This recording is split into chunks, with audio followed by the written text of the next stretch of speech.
Y de vuelta a Ponte en Acción, con unos mercados que de momento comienzan la semana con nota positiva. De momento, como saben, mucha cautela. Venimos de un viernes con algunas correcciones medianamente severas y muy importante viendo las consecuencias para las bolsas europeas. De momento el DAX extragermano subiendo medio punto porcentual, está prácticamente liderando las ganancias el IBEX 35 que reconquista los 14.000 puntos, 14.057 enteros para una bolsa española en la que, recordemos, los inversores siguen todavía calibrando las consecuencias de estos últimos ataques. Recordemos, Irán, que afirma haber empleado un nuevo método para evadir las defensas aéreas israelíes. Vamos a analizar las consecuencias y cómo todo esto está haciendo reposicionar las carteras a la industria de gestión de activos. Saludamos a Javier Domínguez Navarro, gestor de cartera en Auriga Bonos. ¿Qué tal, Javier? ¿Qué tal? Encantado de Buenos estar con días. vosotros. Muchas gracias, igualmente. Bueno, ¿y dónde está mirando la industria de gestión de activos ante esta escalada de tensiones en Oriente Medio?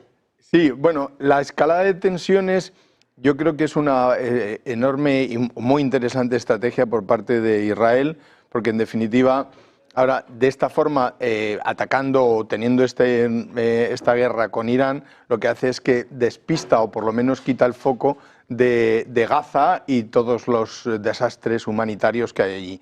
De esa manera, además, aprovecha que es el momento de mayor debilidad de Irán, porque se ha quedado sin su Hezbollah, que era uno de sus grandes apoyos, se ha quedado sin el régimen sirio, que era otro de sus grandes apoyos, y Rusia está demasiado entretenida y ocupada con su frente que no se mueve en Ucrania, más el G7 y todas las presiones internacionales.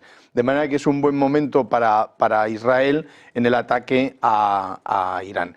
Y además, como nunca lo hace, desde luego Israel no lo hace nada sin datos, y estamos viendo que cada lanzamiento de misiles o cada ataque siempre van a por uno de las cabezas de la Guardia Revolucionaria y que de alguna forma siguen descabezando a todo el enemigo. Entonces yo creo que es un momento, y no solo eso, sino que ataca además todas las fábricas nucleares, que es uno de los elementos que siempre ha tenido Trump muy en la cabeza, que ha sido el tratado de proliferación sí. nuclear por parte de Irán, y por tanto, bueno, pues están haciendo un juego a 3 o 4 bandas. De manera que entonces, ¿qué es lo que tenemos? Sí que es verdad que Irán está demostrando que puede colarse en ocasiones en el escudo de Israel, pero es verdad que Israel es demasiado poderoso. Es verdad que estamos hablando de un país de 9 millones como es Israel contra un país de 90 millones que es Irán, y que Irán pues hay que tenerle mucho respeto porque en definitiva es un régimen religioso, y los movimientos o la gente se mueve cuando hay religión de una forma completamente diferente a cuando hay política. De manera que eso es lo que tenemos. ¿Está impactando en los mercados? Pues de momento no, pero sí que es verdad que tenemos demasiadas variables que unas y otras se van sumando. Y en definitiva, pues la renta variable, bueno, además tenemos a Trump, que está suelto como siempre, y lo vamos a tener suelto durante 4 años. Imprevisible. Imprevisible absolutamente. Tenemos los aranceles, que cada vez se acerca más la fase en la que nos toca ya, por lo menos en la Unión Europea. Ya lo ha demostrado en China, que ha hecho un amago. China ha puesto un 10 y él ha puesto un 55 y se jacta y se parte de risa de cómo les ha sacado la cartera a los chinos. De manera que, en fin, que nunca podemos creernos nada, y lo único que además nos acercamos al verano y hay que ser cautos. ¿Qué hacer? Pues yo me mantendría en las posiciones que cada uno tiene ahora en sus carteras. Si tienes posiciones en renta variable, no las deshagas, tampoco vayas a crear más, a poner más dinero en la renta variable, pero sí mantener. Tanto mantener, y desde luego en la parte de renta fija hay 2 elementos. Uno, ¿qué va a pasar con la renta fija americana? Pero sí que es verdad que lo que puede ser de atractivo en términos de yield, o sea, de rentabilidad que dan los bonos americanos, se descabala con el tipo de cambio entre el euro y el dólar. Si nosotros entramos ahora en deuda americana, tenemos el dólar demasiado débil. Quiere decir que puede que ganemos mucho con la yield porque está a 4,41 el 10 años, pero en definitiva podríamos perderlo todo si el dólar se sigue deteriorando contra el euro en el momento que llegara el vencimiento. Porque hay que recordar que si estamos en euros, nuestra vida es en euros, y por tanto tenemos que comprar dólares, los compraríamos ahora para comprar los bonos americanos, pero cuando se venzan los bonos americanos nos devolverían dólares que teníamos que convertir en euros. Si se sigue deteriorando el dólar, perderíamos dinero. Por tanto, ¿qué es lo que está ocurriendo en Europa? Es verdad que va a haber una bajada de tipos, tiene que haber una bajada de tipos sí o sí en Estados Unidos. Hay que recordar que el gap que hay entre la inflación subyacente, que es lo que siempre se busca, que está al 2,8, y el nivel de los tipos de interés, que está al 4,5, es todo un mundo de distancia. Quiere decir que tiene espacio suficiente la Fed para bajar tipos. Además de la presión del señor Trump, que no debe ser nada cómodo tener a Donald Trump en la chepa. Que te llame imbécil, como ha sido en la última... Sí, sí, con esa presión sin precedentes de la Reserva Federal, para la cual, por cierto, no esperáis ningún cambio, pero no sé si crees que puede haber hueco para un recorte, no sé si de golpe, 50 puntos básicos entre septiembre y diciembre. Sí, por supuesto. Vamos, lo tengo clarísimo que tiene que haber una bajada de tipos porque es insostenible para Estados Unidos y además siempre han dicho los dos bancos centrales importantes que son data dependent. Entonces, siendo data dependent, una inflación al 2,8, una subyacente al 2,8, está mucho mejor que lo que estaba antes. Y por tanto, si eres data dependent, pues tendrías que bajar los tipos de interés. ¿Qué es lo que ocurre? Que al final podría haber un movimiento, pero es un movimiento que no es de data, es sino de previsiones, y las previsiones a lo mejor se cumplen o no se cumplen. O sea, debería haber una bajada de tipos en la Fed. Y en Europa ya estamos bien. En Europa se ha conseguido un status quo por el cual hay una rentabilidad muy apetitosa en los bonos de los países europeos, y además la inflación está controlada y además los tipos de interés están controlados. Por tanto, ¿qué es lo que yo haría? Pues evidentemente si tienes dinero cash, yo compraría bonos, que es lo que está haciendo toda Europa, porque en definitiva está habiendo un movimiento en las últimas semanas, meses, de entrada de dinero sistemático en los bonos de Europa del Sur. ¿Por qué? Pues porque tenemos un ratio de deuda emitida, rentabilidad, que todavía es buena, tanto por supuesto la francesa, la española, la portuguesa, la italiana, todos esos, y teniendo en cuenta que estamos en la Unión Europea y que la Unión Europea cada vez está, digamos, más cerrada dentro de lo que significa sus países, tenemos ahora un bono español, un bono francés, que es mucho más apetitoso, al 3,24, y tenemos una inflación bajísima, del 2 y poco.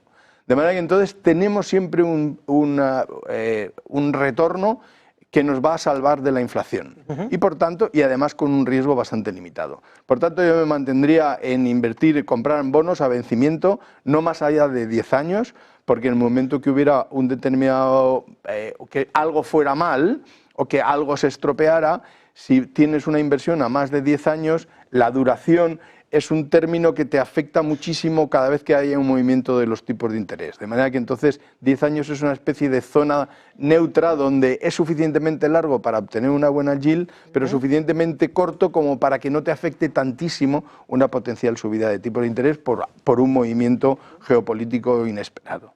De manera que eso son un poco las situaciones y desde luego desear un buen verano a todo el mundo, pero con muchísimo cuidado.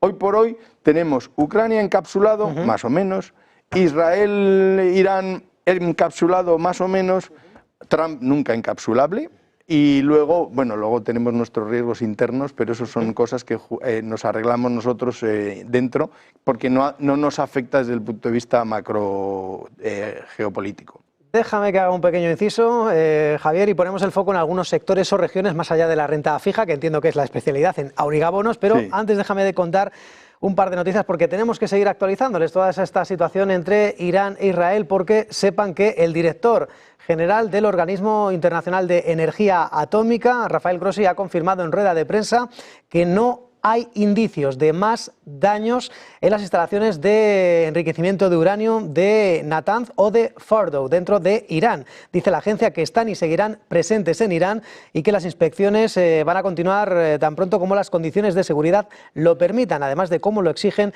las obligaciones de salvaguardia de Irán en virtud del TNP. Han informado también que la infraestructura eléctrica de Natanz ha sido destruida y que la pérdida de energía en una sala en cascada pudo haber dañado las centrifugadoras. No obstante, el Organismo Internacional de la Energía Atómica no detecta daños importantes en las instalaciones nucleares de Irán. Otra última hora, en este caso recordemos con el embajador de Irán recordemos otra de esas noticias con el embajador de Irán ante el Organismo Internacional de la Energía Atómica en Viena, que ha dicho que el compromiso de Irán con el Tratado de No Proliferación es injustificado cuando dice se respetan los derechos de los miembros de este tratado. Dice que es injustificado cuando no se respeta de forma equilibrada y que también recuerda cuando algunos regímenes agresores, en alusión a Tel Aviv, cometen libremente agresiones y amenazas contra miembros comprometidos sin ser miembros de este Tratado de No Proliferación Nuclear. El TNP dice la continuación de los compromisos voluntarios será injustificada. Las declaraciones del embajador de Irán ante el Organismo Internacional de la Energía Atómica, que también critica para más INRI al organismo por su inacción, afirmando que no solo ha manchado la credibilidad de la OEA, sino que ha envalentonado al régimen israelí a cometer actos de agresión.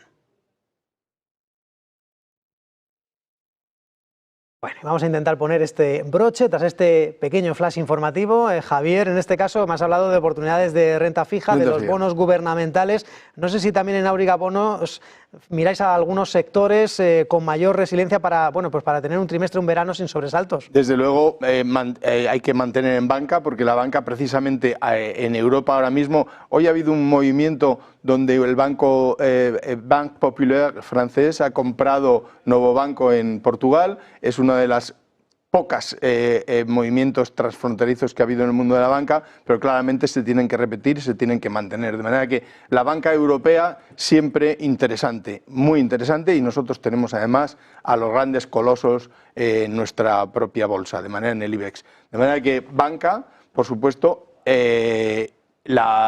sanitario, sector de laboratorios, etcétera, que siempre va el health, va siempre muy bien, y desde luego la tecnología americana hay que seguir ahí. Desde luego las grandes compañías americanas, las 7 majors, hay que seguir ahí, hay que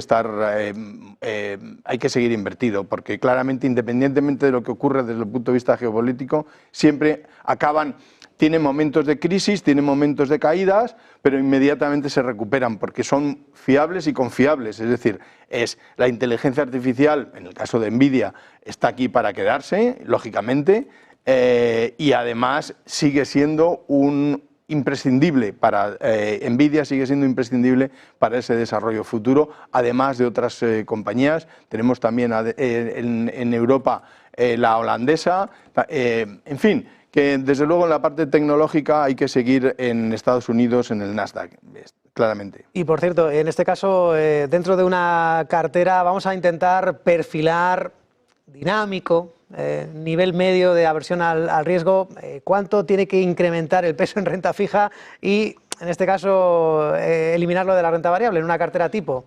Yo desde luego soy un clásico, el 60-40 está claro que hay que seguirlo. Bueno, es decir, no es que sea un clásico, sino que lo que se ha demostrado es que el 60-40 funciona. Es verdad que cuando hay unas épocas de bonanza brutales en la parte de renta variable, si está 60-40, 60 en renta fija y 40 en renta variable, evidentemente tienes un cierto, quizá te estás pasando. Pero ahora mismo desde luego un 60-40 que no está nada mal, un 60 en renta fija, teniendo en cuenta que ya digo, que hay buenas expectativas y que hoy por hoy no estás como cuando teníamos los tipos negativos o al 0,05, que era marginal la inversión ahí, sino que ahora sí que te está dando la renta fija para poder cubrir la IPC, 1, y 2, ese 40% en renta variable, pues yo haría un reparto de ese 40, haría un 50 Europa, 50 Estados Unidos, tecnología.